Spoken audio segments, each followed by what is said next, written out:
you are doing good and staying safe. Welcome to IEEE CBIT's final episode of Masterclass by CBIT alumni. Learn from example, learn from wisdom in collaboration with Transcendent CBIT. It's an honor to be a part of this wonderful series where students get to know all the insights needed to make it to the tech industry. For the final episode, we have collaborated with one of CBIT's finest technical clubs, the Robotics and Innovation Club. I'd like to thank our faculty coordinators, Mr. G. Mallikarjuna sir and Arvind Babu sir, for supporting us throughout this wonderful quest of knowledge. I'd also like to thank my entire team, senior and junior EB, and special credits to Nishna Y Chair for taking care of the event and making it so effortless. Now, I welcome our final speaker of the Masterclass series, Miss Manika Makam, who graduated from CBIT in the year 2019 with bachelor's degree in Electronics and Communication Engineering.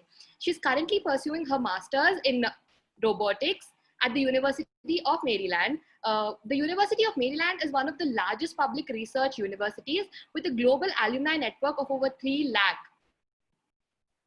She has got a vast interest in the field of perception, planning, and decision making of autonomous vehicles. Why special? Manika is the former chairperson of IEEE CBIT, an executive member of the Robotics and Innovation Club, and the vice president and co-founder of Roboganza. We're extremely glad that you're here with us today, Manika. So how are you?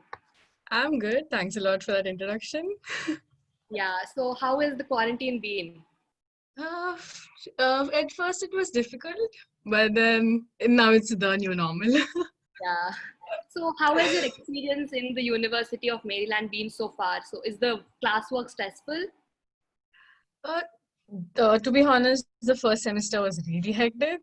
Maybe because sudden change of lifestyle and everything. But then second semester was good. Yeah. So if you compare it with the studies that we do in college, do you think that the master's degree is way more complicated and, stressful? Definitely. Like if you take the field that you're interested, I wouldn't say it's that difficult or stressful because you're interested in it. But yeah, it's completely different from undergrad. The coursework, the assignments that they give, and the expectation they have out of us, they put a bar. It's a wonderful experience. I feel that everyone should experience this just for education's sake, even if you don't want to work here. Wow. Yeah, totally. Yeah. So right now, is your university following the hybrid system because of the COVID and the lockdown? Yeah, so they've given us an option like we can go for hybrid or online courses. So it's something like if the class's strength is above 30 or something, it is definitely only online. So they don't give an option of hybrid. All my classes right now are online itself. Oh, that's amazing. So my first question, when and how did your interest for robotics really start? Because, career in robotics is something that is not very conventional for any student to pursue, right? So how did it start for you? So it was in first year itself. Like, yeah, I don't say that I was interested in robotics or wanted to go in this field from 12th itself. Yeah. It was in first year, like I got to know about the robotics club. So I thought I'll join it. And we had one session where we built, I think it's a normal DPT robot. Is it a line But control robot? Because that's what every student does initially. it wasn't even a normal, it wasn't a line count robot, just to go do it with the DPT switch. So that was really good. And like all of my friends were there in the first session. Yeah. So after that, me and there were other two guys, Ram and Ravi, I think you know. Yeah. So we three were participating in competitions and everything. So it got interesting. Okay, Day so by day. since first year, you knew that you wanted to do robotics, right? Yes, more or less first or second semester. That is rare because like even now, even fourth years are not able to figure out what they want to do. So that's really rare, figuring out things in first year itself. Yeah, I can say that like my mom and dad were very supportive for that. Yeah, that is totally important, right? So you are from electronics and communication engineering. So does the branch of undergraduation really matter while pursuing masters in robotics? Like, is it possible for students for CSE or IT to pursue it, or how difficult would it be for them? So just talking about robotics, I think that people from electronics and communications, electricals, mechanical, and computer science can get into robotics. Okay. So, because robotics is like a very huge field and it has very different sectors, like people from computer science and IT usually go into computer vision and machine learning side, Yeah. and people from electronics usually go to control side, Yeah. uh, control systems and everything. So, because it's a vast field, I feel that the branch of undergrad doesn't matter. At least these four branches can easily get into robotics. Okay. So is there like an intersection between machine learning and robotics? Um, yeah, because when you want to make an autonomous vehicles, you do need artificial intelligence. Yeah. You're making something intelligent, you're making a robot intelligent. So the right now the methods that are being used is like apart from the traditional computer vision, we are going to machine learning. So that's where machine learning part comes into autonomous vehicles or robots. Okay. So you said that your first project or that thing that you attended in first year, really made that way for you. So how important do you think projects are for students to figure out their careers? I feel that like one should be involved technically, like you should make yourself more familiar with what's happening, like in that field. Like that first project was just a boost up from the college, but after that it was all the own interest. Like we came up with the projects, we did it voluntarily. Yeah. So that should be pursued if by a student if anyone's interested in any field. Actually, it's not respect to robotics. Yeah. So which is one project that you're most proud of till date that you've done in college? Oh, that I've done in undergrad. Yeah. Um, in undergrad, there was one project that we did for IIT Kharagpur.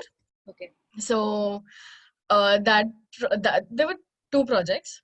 So one project was like the wall follower by using only a camera. So that's where it was the first time that I've did something on computer vision. Oh, So yeah, that project was really exciting, but because of the time constraints, we couldn't win that competition. yeah. But like there was also one more competition which was line follower, same in IIT Kharagpur. So I really enjoyed working on these both projects, like especially in undergrad. Yeah. These I can say that these are my favorite projects. That's amazing. So how do you think the internships really helped you during your application process? Internships like they do really help because first it's because you'll have an command when you write an SOP, so you know that what you have to write, like you can tell them that you have this experience and you're interested in this field. So that's one thing. And it's also important that you do an internship in which you are interested in, actually, which actually will count towards your application. Yeah. So that's an important point. So definitely Yeah. internships help. Yeah, you can't do an internship and do an internship that does not go to the master's degree, right? Like if you want a master's in Yeah, robotics, it's better if you do something related to that. Is that what? yeah, exactly. Yeah, exactly. Yeah. So, what did those internships, teach you, and how did they help you? One internship that I did during my fourth year, second semester, that was really, I think, a game changer for me. Given that I was done with my applications by then, but Oh, yeah, but this internship, like, I got to know a lot about robotic stuff. So there's something called robot operating system. oh, So in that internship, which I've done in IIIT, oh. so I got to work on that for the first time, and it was like a real autonomous cart. Like you might have seen Amazon warehouses, right? So Yeah, the yeah. carts that yeah, it was similar to that. So that company builds these autonomous carts for warehouses. So I actually got to work on a actual hardware. So in robotics, it's really a different game changer when you work it on a simulation and when you actually put it on a real robot. Oh, oh, So that was a really good experience for me. okay. But yeah, that didn't help in applications because I was done with it. Yeah. Before for the application specifically, I've done an internship in DRDO.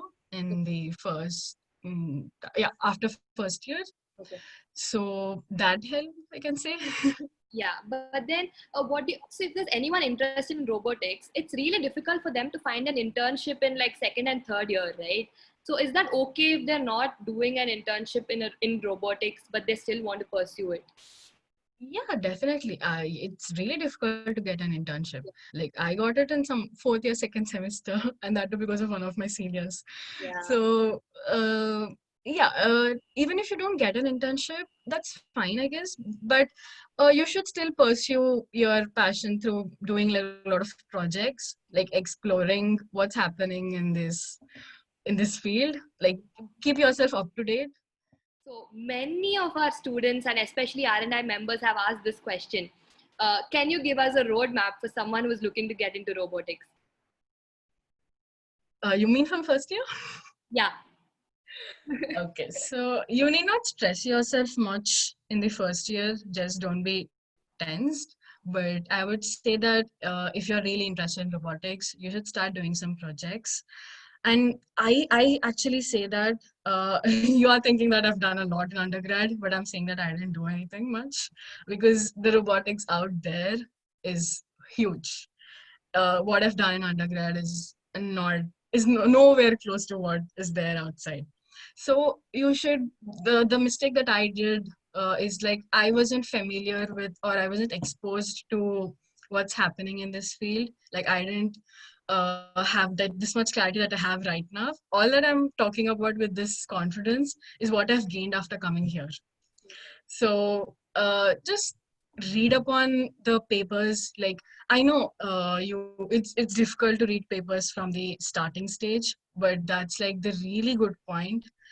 Yeah, even if you're a first year or a second year, it will be difficult. It will take time, but reading papers and getting to touch with like getting familiarized with the like the robotic conferences like ICRA and like there are many conferences.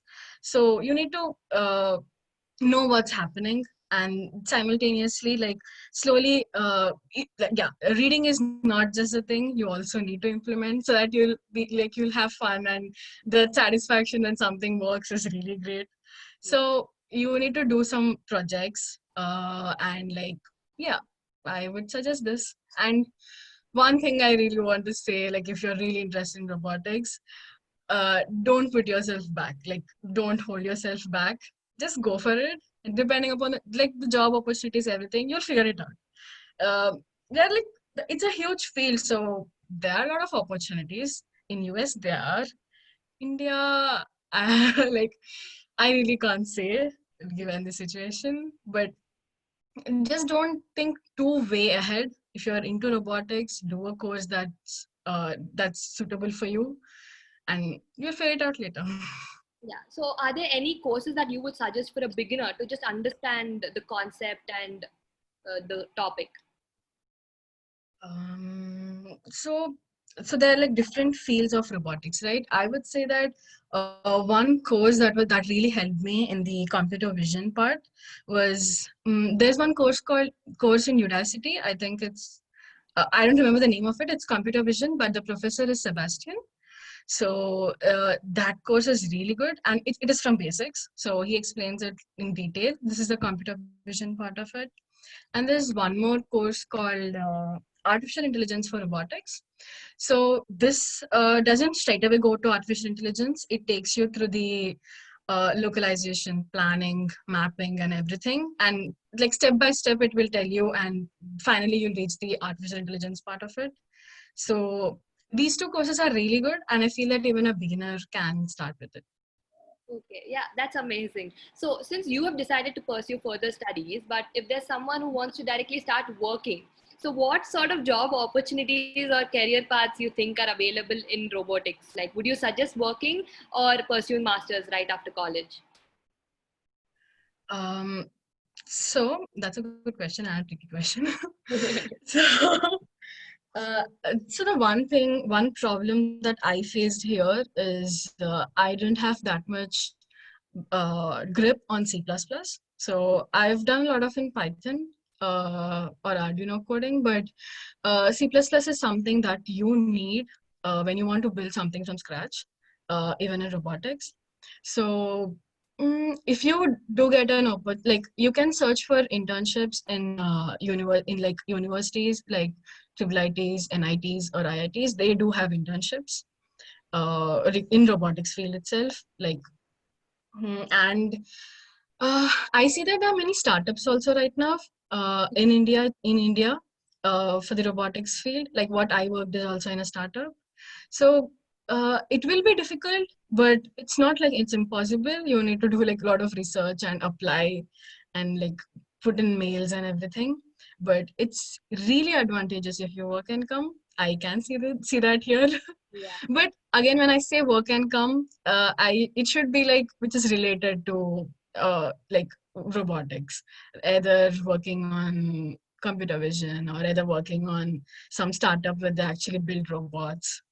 So uh, yeah, this will be more advantageous. But yeah, even if you do come right away after like graduation, I think one should definitely not ignore the competitive coding of C++, because even here, when companies look for people, like when look for the hiring, so the first phase will be the C++ coding.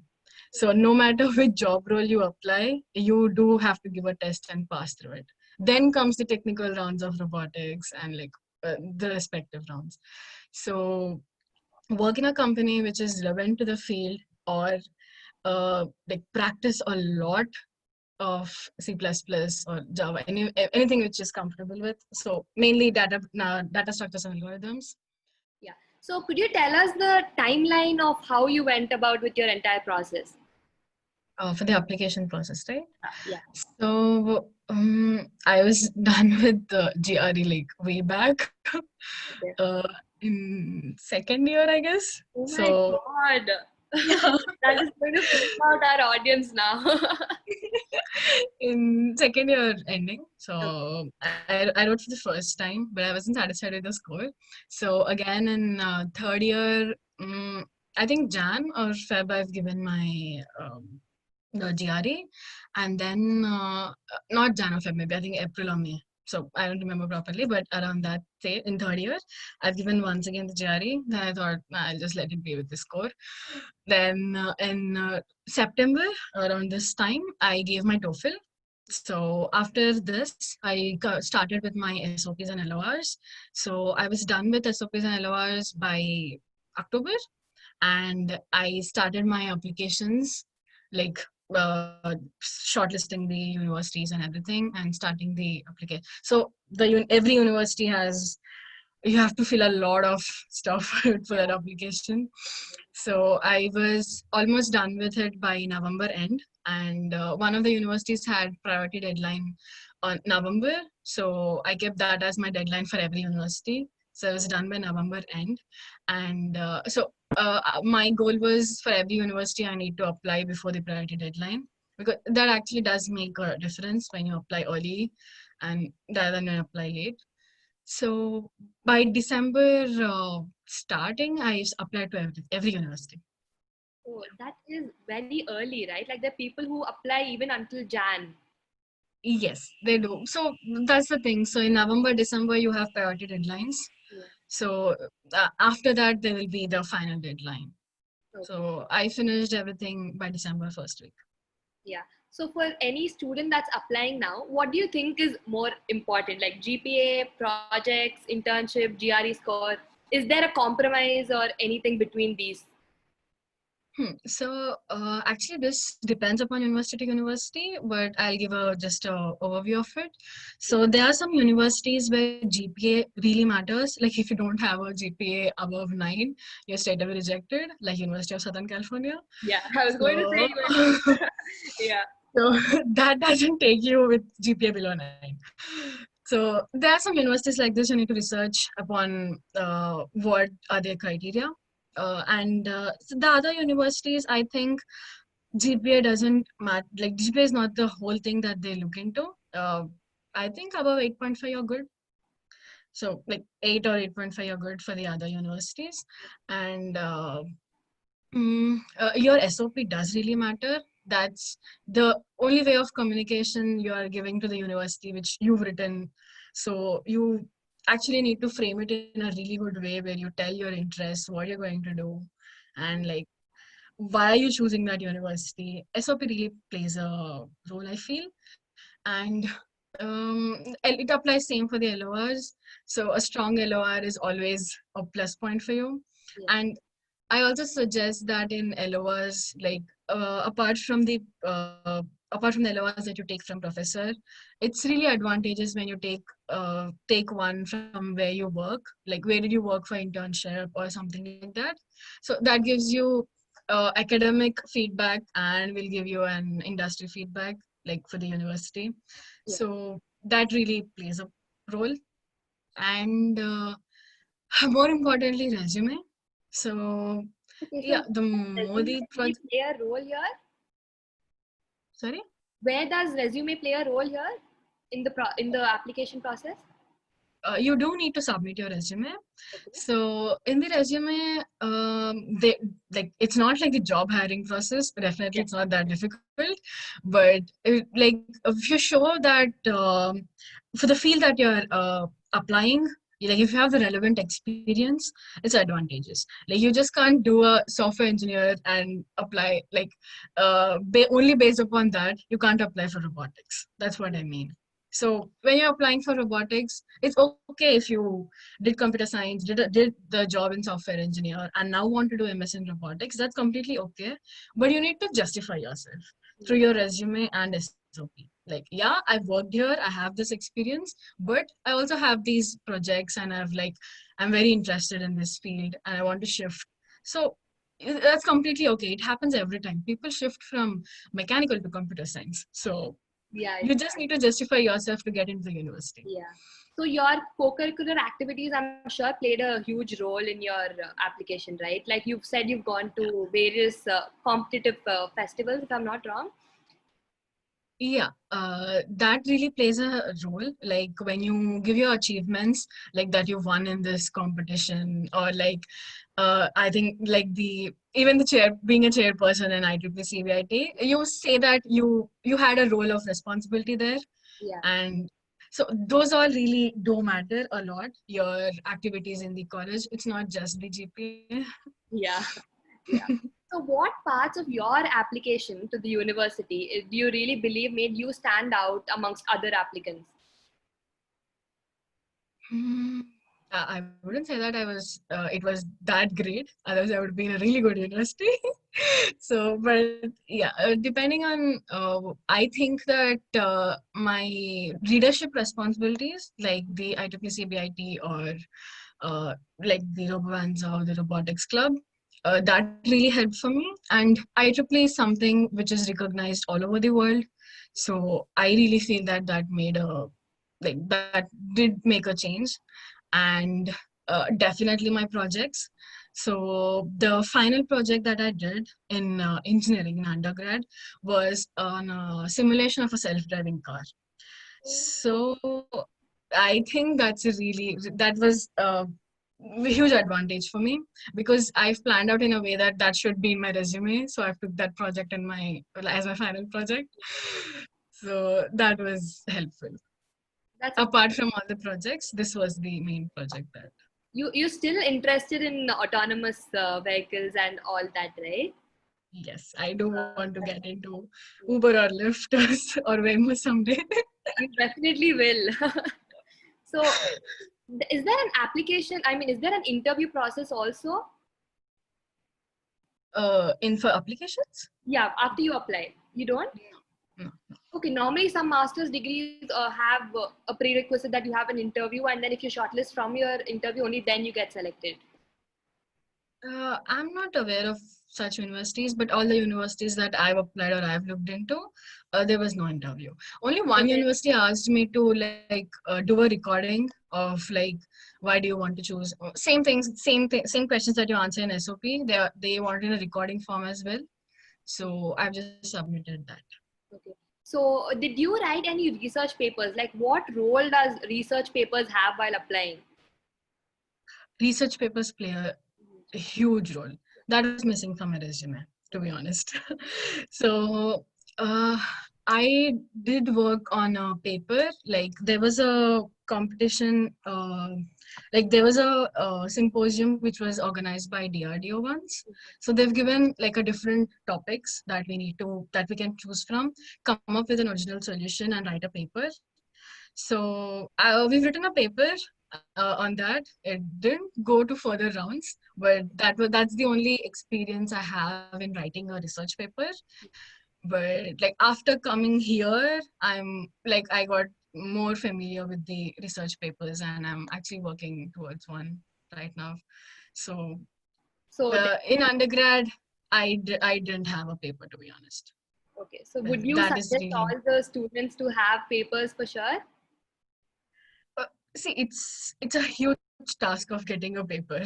So Yeah, it's not easy. I wouldn't say that everyone will get it, but yeah, reading papers, and like if you really have an idea or if you have an opportunity to work with some professor, you shouldn't let that go.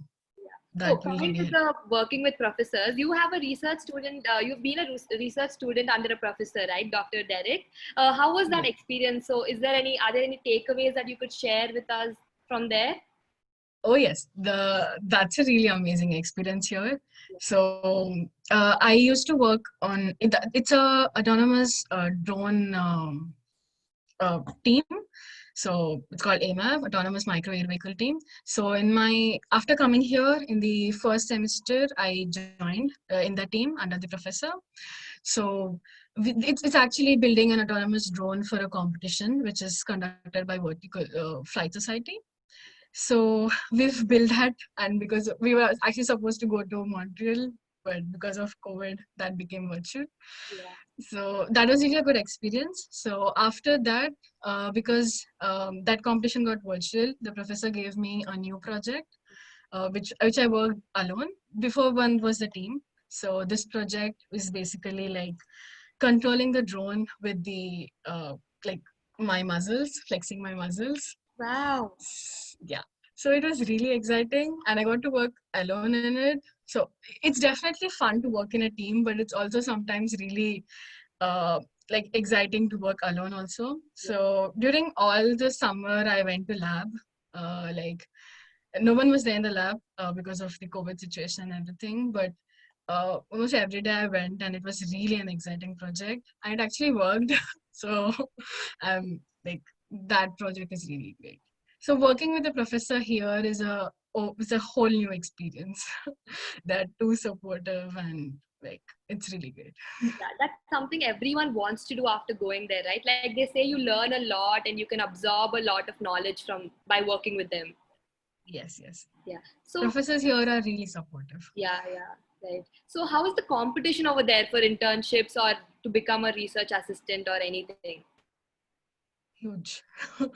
Too much. Yeah. So I wasn't a research assistant. I was just doing a research project under the professor. So to become an RA or like a GA, the first criteria will go to an MS student, Master of Science student, but I'm doing Master of Engineering. So it was difficult for me to get an RA or GA.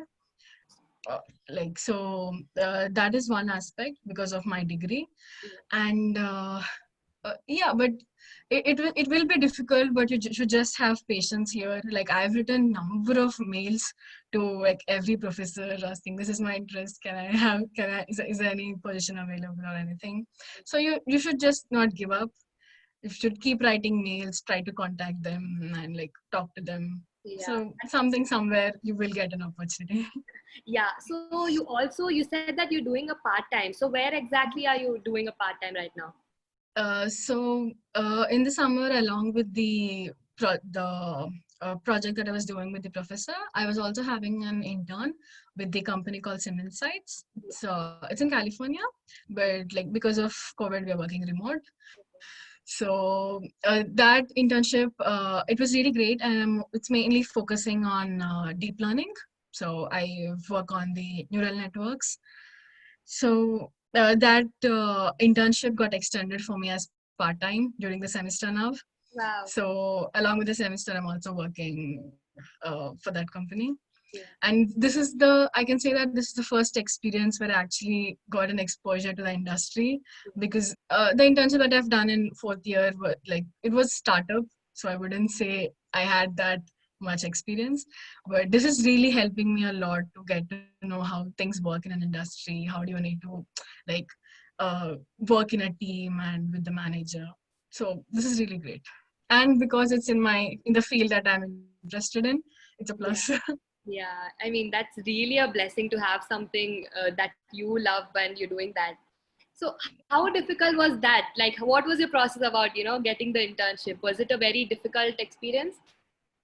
Um, Getting an internship is really, really, really difficult here. It's like a huge competition. Yeah. So I got a lot of rejects. Every day I wake up with a reject. So it was tough. But then the later stages, I got to know about this company, and when I've given an interview, so they took me in. So I can say that it's not that easy to get an internship because it's a huge competition, and like and the main thing, it's also because of COVID right now. Like Yeah. even the full-time opportunities or the intern opportunities are very less. I'm really grateful that I have one. Yeah. So the main thing in internships is like the coding test. So as I mentioned earlier, also even though you have knowledge about robotics and you've done a lot of projects, so it again comes up to the competitive coding skills that you have to at least clear that test. So that is something I really like. I didn't have that. Like I'm not that proficient in C++ as a computer science student is. So I had to work a lot on that, practice along with the coursework. So that was really difficult for me. Okay, so C++ and competitive coding is a filtering parameter for like most of the internships or anything. Yeah. Yeah, most of the internships, and if you went full-time jobs, that will be first stage in most of the companies. Oh, so does this mean that, if there's any CSC or IT student that's applying for robotics, so they do have an advantage over this, right? Yep, yep. Because like many people, when we say robotics, they only think it's for mainly focused for EC, Triple E, and mechanical. Some No. CSC students think that, they can't really get into robotics because they think it's EC related. CSE students have an advantage. It's the EC and mechanical students that should worry. Yeah. Oh, this is something new because we've got so many questions of asking us if being a CSE student is okay to pursue robotics. So, Oh, definitely. Like I have friends here who has done CS, worked as a software engineer, but wanted to like do in robotics mainly in computer vision and machine learning, and like that they really have an upper hand over me. yeah. So, what are some tips that you would give students who are passing out currently and would want to pursue a career in the field of robotics? I would say that given the situation, I know that it's very difficult to find an internship or anything in India right now. So I'm quite not sure about the like all of the students who got admitted right now deferred. So you can take some time, like maybe an year break or something. You can read up on like or do projects for yourself even if you don't get an internship. Like that's one option, and still come to you like MS for robotics. If you're really interested in robotics, I think you should do MS in robotics.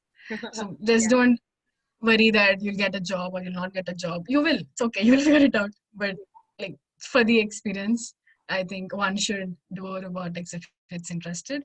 And you can like the only thing that I'm worried about is this, because all the admissions like who got into now deferred. So I'm quite not sure the people who are applying now for the next year, like what's the competition there. Yeah. So that's something you should figure it out if you want to apply for the next year itself. But uh, just keep in mind that you need to do like practice some competitive coding, and it's good. You're good to go even if you come right after graduation. Okay. Just So keep these you've points in also mind. been you've also been placed at Deloitte, right? So wasn't there any confusion at that time where okay, I'd rather take a job right now than pursue masters. Let's just figure it out a year later. Did that strike your mind that time? Oh, definitely. Yeah. I was being scolded by my friends and parents, like, why are you doing this? Yeah.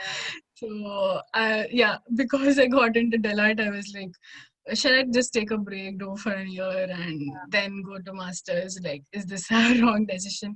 Like, also because all the 22 years you've been in one city, and then directly you go to a new country. So, Yeah. yeah, that will be really difficult. So these all were going through my mind, like, should I just stay and take some time? But then the only thing, like, what strike me is it's not going to help me in the field that I like. So even if it gets too difficult, I'll just come back, and maybe hopefully I'll get some job here. So that was the only thought process I had. I never thought that okay, I should go get a job compulsorily and everything. The like Yeah, that's what I think. That's something my dad said. So he's like, you can just go study and come back. So I had that, uh, like, what can I say? I had that freedom, or someone who said that to me. So it was really easy for me. I didn't worry about a lot of stuff. Yeah.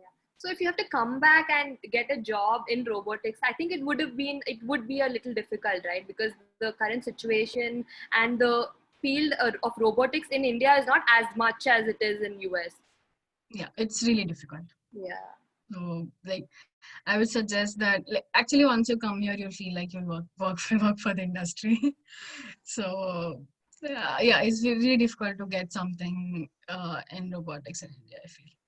Maybe a few years down the lane, there will be more startup companies and like more opportunities. Yeah. But right now, it's difficult. Yeah, maybe you will come to India and start a startup for our alumni. Touch wood. Definitely.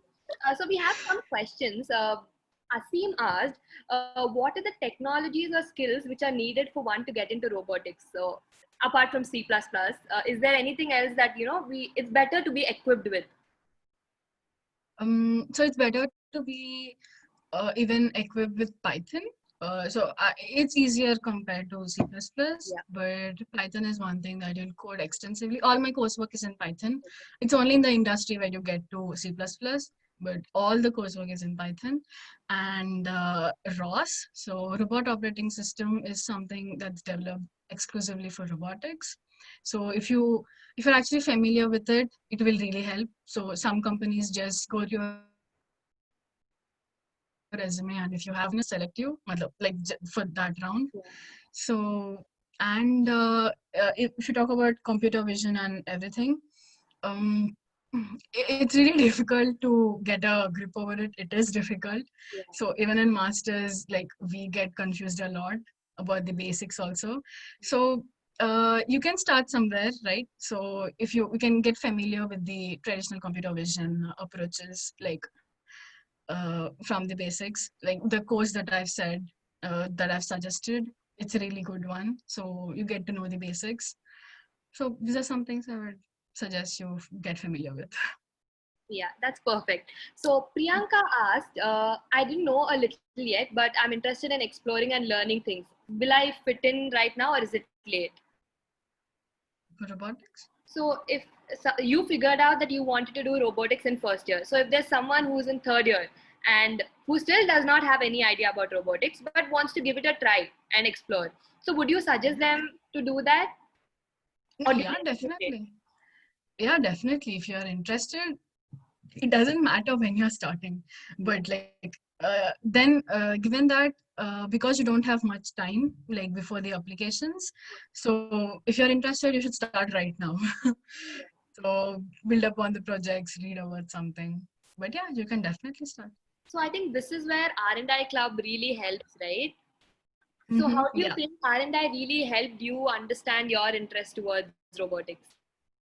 Um, Actually, after that first session, there weren't many sessions in the clubs. Club was really inactive. And like, when we went to fourth year, we thought that we should again start the club and make it active. So Yeah, I can say that while doing Roboanza or like while teaching people, teaching juniors on like building the robots and everything, it actually gave me also clarity that yeah, this is what I love. So that really helped. Yeah. So RoboAnza was actually started from your batch, right? So what made you want to do that? Because it's a huge fest now. Like last year, we've had like multiple 10 or 12 events at a row. So how did it really start? So actually, I can say that that's the best phase of my life. Like organizing Roboanza was really great. Same me, Ram and Ravi, like we just thought that there's no, like, because we attended so many fests together, so many robotics competitions, we thought that we don't have one fest of our own. Like many colleges in Hyderabad itself have like robotic competitions like Srinidhi, VNR and everything. So we thought why not start one when there are many people interested in robotics. Yeah, definitely. So thank you, Monica. That wraps up all our questions. I'm pretty sure this session has helped a lot of young engineers out there who want to wander into the field of robotics and get a good career start. So once again, we thank all the staff members who have always supported us throughout the series. A special mention to Team Transcendent and Robotics Club for collaborating with IEEE to make the whole series possible. What started off as a brainstorming idea turned into an extremely insightful series, and we couldn't have been more delighted. We sincerely hope that it was extremely gratifying for the viewers as it was for the IEEE team. Having five extremely marvelous talks with five wonderful speakers, we are signing off with gained wisdom and knowledge. Stay tuned for more IEEE events on our Instagram page. And before we part our ways into the unknowns of what the future holds, I hope the series has shed some light to your path. See you all soon in the next season of Masterclass. Thank you. Thank you, Monica. Thank you.